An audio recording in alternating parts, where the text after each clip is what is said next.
Ils l'ont vaincu à cause du sang de l'agneau, à cause de la parole de leur témoignage. Et ils n'ont pas aimé leur vie jusqu'à craindre la mort. Apocalypse 12, 11.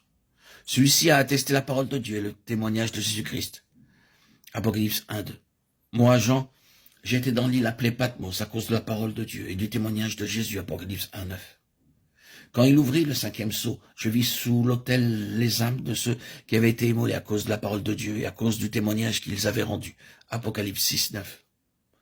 Et le dragon fut irrité contre la femme, et il s'en alla faire la guerre au reste de sa postérité, à ceux qui gardent les commandements de Dieu et qui retiennent le témoignage de Jésus. Apocalypse 12, 11. Je tombai à ses pieds pour l'adorer, mais il me dit, garde-toi de le faire.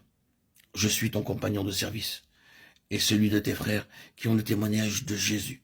Adore Dieu car le témoignage de Jésus est l'esprit de la prophétie. Apocalypse 19, 10. Dans nos précédentes méditations, nous avons vu qu'il y a 3 aspects à considérer en relation avec le vainqueur. L'un est une condition ou un état, l'autre une position, et le troisième un témoignage.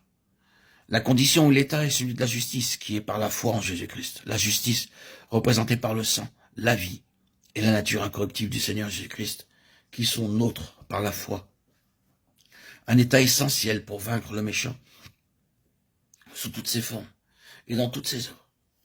De l'état résulte une position, un caractère céleste de vie, et de cela un témoignage. Dans notre présente méditation, nous en venons à ce troisième aspect. Comme nous l'avons fait remarquer, ce ne sont pas 3 choses séparées, aucune d'entre elles ne peut être obtenue sans les autres, mais chacun mène à l'autre.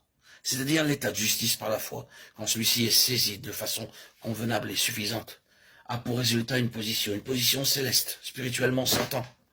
Et la position conduit au témoignage. Considérons ces choses dans l'ordre inverse. Le témoignage est là essentiellement en vertu d'une position, et la position en vertu d'une condition. Il est très important de voir pleinement dans nos cœurs la signification de cela. Le témoignage de Jésus n'est pas une affirmation de la vérité, ni simplement une proclamation de faits, de certaines vérités concernant le Seigneur Jésus, sa personne et son œuvre. Il peut être exprimé par des mots, il peut contenir ses faits, il peut être quelque chose proclamé verbalement.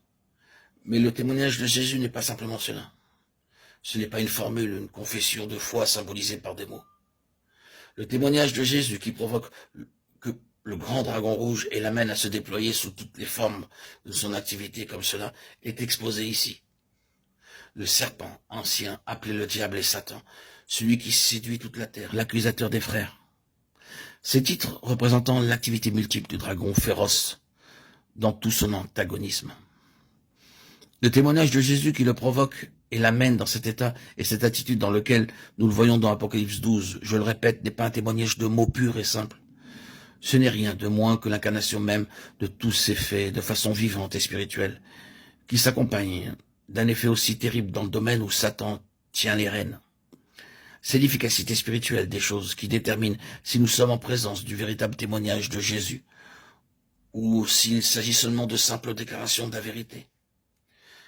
L'effet que cela produit sur l'ennemi est toujours un indicatif tout à fait sûr. Pour juger, il s'agit du vrai témoignage ou non. C'est une affaire de fait, comme étant une réalité intérieure dans une personne ou dans une compagnie du peuple du Seigneur. C'est la chose qui est corroborée, non celle qu'ils prononcent, professent ou proclament, mais celle qui est corroborée par leur existence même. Ils sont cela. C'est le témoignage de Jésus.